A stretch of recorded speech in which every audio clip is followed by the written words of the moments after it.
Cooking जी तरफ़ अॼु असां तयारु था कयूं चिकन कढ़ाई। ऐं चिकन कढ़ाई तयारु थींदी जनाब हमदर्द स्पाइस मिक्स सां गॾु।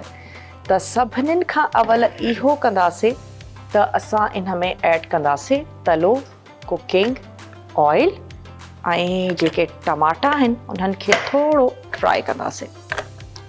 अची वियो हिन में तलो कुकिंग ऑयल ऐं थोरो हिनखे गरम थियणु ॾींदासीं। इन में मां ऐड कंदमि असांजा टमाटा। हमदर्द स्पाइस मिक्स सां अॼु जी जेका चिकन कढ़ाई आहे उहा असां तयारु कंदासीं टमाटनि सां गॾु। चिकन कढ़ाई बि हाणे डिफरेंट तरीक़नि जी जेका मार्केट में अची वई आहे। अच्छा 3 खां 4 तव्हां इन में ऐड कयो टमाटा ऐं इन्हनि खे स्लाइस में कट कंदासीं। थोरो ऑयल बि असांजो गरम थी वेंदो। टमाटनि खे सुठे तरीक़े सां कंदासीं फ्राई ऐं उन खां पोइ इन में असां ऐड कंदासीं हमदर्द जो कढ़ाई मिक्स। थोरी मां इन में शामिलु कंदमि थूम। इन सां गॾोगॾु इन में ऐड कंदासीं सावा मिर्च। थोरी इन में शामिलु कंदासीं अदरक ऐं लास्ट में सावा धाणा ऐं स्लाइस में जूलियन में कटे अदरक तव्हां इन में ऐड कयो त तव्हांजी जेका कढ़ाई आहे उहा ज़बरदस्त तयारु थी वेंदी। चलो स्लाइसिस में टमाटा कटे था वठूं। अच्छा असांजा स्पॉन्सर्स जी जेकॾहिं मां ॻाल्हि कयां त मेज़बान प्रीमियर डस्ट प्रीमियम क्वालिटी जी चांहि आहे जेका पंहिंजे रंग ख़ुशबू ऐं ज़ाइक़े जे करे सिंध भर जी नंबर 1 चांहि आहे। ऐं इफ़्तार खां पोइ जेसीं ताईं टपाल मेज़बान प्रीमियर डस्ट असां पीयूं नथा त असांजूं अखियूं वाक़ई खुलंदियूं न आहिनि। तमामु ज़बरदस्त चांहि आहे ऐं सिंध भर जी नंबर 1 चांहि पंहिंजे प्रीमियम क्वालिटी जे करे। अच्छा ये अची विया असांजा। मां 4 अदद इन में ऐड थी कयां टमाटा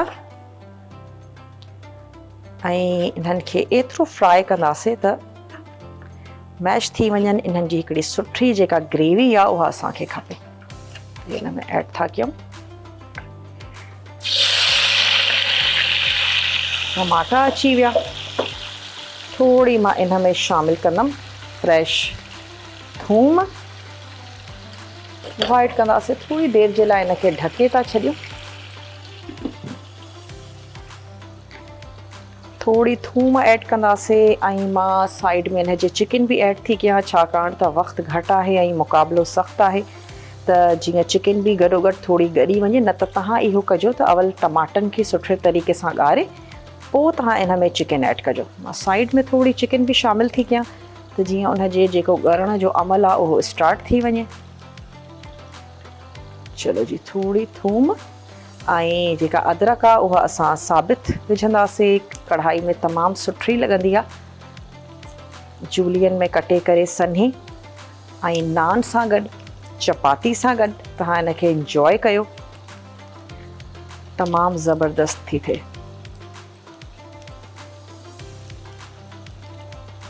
चलो जी ये अची वई असांजी थूम। थोरो इनखे बारीक कट था कयूं। 1 खां 2 टेबल स्पून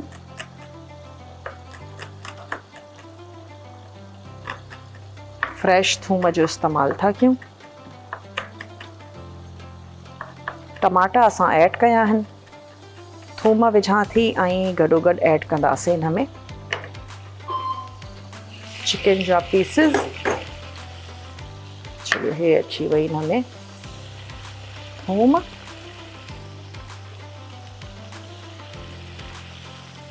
थूम सां गॾु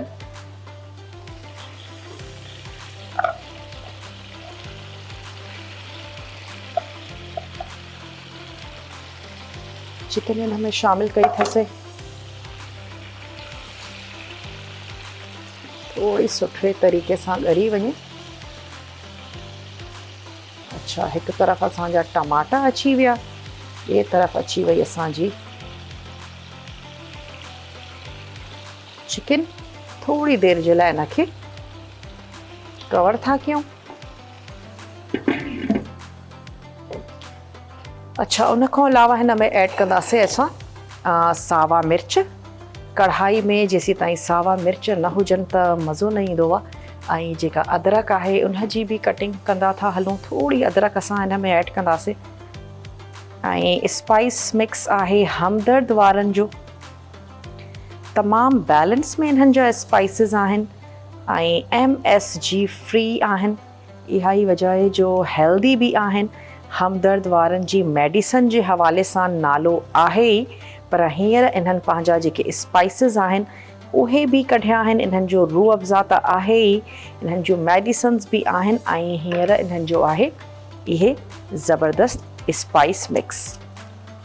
ऐं तमामु ज़बरदस्त रेंज आहे, कबाबनि जी इलाही रेंज आहे। इन खां अलावा कढ़ाई आहे, कोरमो आहे, तमामु ज़बरदस्त आहे। ऐं पाकिस्तानी ऑथेंटिक जेके खाधा आहिनि उहे जेकॾहिं तव्हांखे खाइण जो शौक़ु आहे उहे तव्हांखे मिलंदा असांजे इन स्पाइस मिक्स में। ऐं ऑथेंटिक टेस्ट तव्हांजी प्लेट ताईं खणी ईंदव असांजो हे हमदर्द जा ज़बरदस्त स्पाइस मिक्स ऐं मसाला।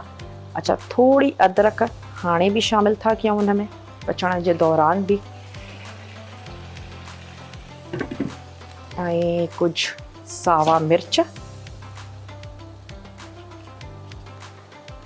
कटे करे उहे ऐड था कयूं।